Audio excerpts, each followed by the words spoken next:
Hi hello வணக்கம். இனி நம்ம எந்த படத்தை பத்தி பார்க்க போறோம் அப்படின்னா இட்லி கடைங்கிற படத்தை பத்தி பார்க்க போறோம். இந்த படத்தோட ஒன்லைன் என்னன்னு பாத்தீங்க அப்படின்னா, நம்ம ஹீரோ தனுஷ் அவரோட அப்பா ராஜ்கிரண் ஊர்ல ஒரு சின்ன இட்லி கடை நடத்திட்டு இருக்காரு. அந்த இட்லி கடையை வந்து தான் உயிரா நேசிக்கிறாரு. அந்த இட்லி கடையை வந்து தனக்கு அப்புறம் தான் பையன் பார்த்துக்கணும்னு ஆசைப்படுறாரு. ஆனா பையன் பார்த்துக்க மறுத்து வெளியூர் நான் வேலைக்கு போய் உருப்படணும் அப்படின்னு சொல்லி வெளிநாட்டுக்கு போய் செட்டில் ஆயிறாரு. அப்ப அவரோட முதலாளியா இருக்கிறவர் பாத்தீங்கன்னா நம்ம சத்யராஜ் அவர்கள். அவருக்கு 2 பிள்ளைங்க இருக்காங்க. ஒன்னு அருண் விஜய், இன்னொன்னு ஒரு ஹீரோயின் அவர்கள். அருண் விஜய் வந்து ரொம்ப மண்டகரமான ஒரு ஆளா இருக்காப்புல. காசு இருக்கிற திமிர்ல ரொம்ப ஆடுற ஒரு கேரக்டரா இருக்காரு. தாம் பொண்ணு வந்து தனுஷை காதலிச்ச காரணத்துல அந்த தனுஷுக்கு வந்து அவர் பொண்ணை கல்யாணம் பண்ணிக்க சத்யராஜ் அவர்கள் முடிவெடுக்கிறாரு. இந்த கட்டத்துல பாத்தீங்க அப்படின்னா நம்ம ஊர்ல வந்து நம்ம ராஜகிரண் உயிரிழக்கிறார்.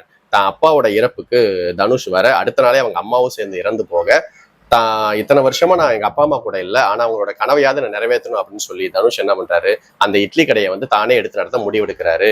ஆனா அவங்க வந்து தான் பொண்ணுக்கு கல்யாணம் நிச்சயம் பண்ணிருக்கு, இந்த கல்யாணம் நடக்கலாம் எங்களுக்கு ரொம்ப அவமானமா போயிடும், அதனால வந்து நீ அவனை கூட்டு வா அப்படின்னு சொல்லி தான் போய் அருண் விஜய் வந்து தனுஷை கூப்பிட்டு வர்றதுக்காக அனுப்புறாங்க. அங்க பாத்தீங்கன்னா 2 பேத்துக்கும் ஒரு பெரிய சண்டையே நடந்துருது. சண்டை நடந்து அவர் அருண் விஜய் ஹாஸ்பிட்டல் அட்மிட் ஆகிற நிலைமைக்கு போயிடுறாரு.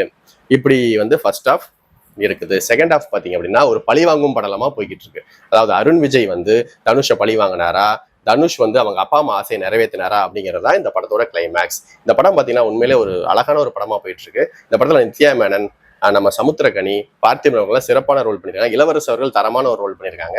இந்த படத்தை நீங்க தைரியமா பார்க்கலாம். இந்த படத்துல வந்து 2-3 பாடல்கள் இருந்தால் எல்லா பாடலுமே நல்லா தான் இருக்கு. கேட்கறதுக்கு வந்து எல்லா படமும் நல்லா தான் இருக்கு. அங்கங்க இந்த படத்துல கொஞ்சம் அழுக வைப்பாங்க.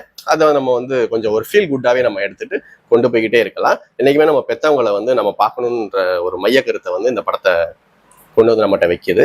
அதனால இந்த படத்தை நீங்க தைரியமா பார்க்கலாம். நெக்ஸ்ட் நம்ம ரிவ்யூல சந்திக்கலாம். பாய்.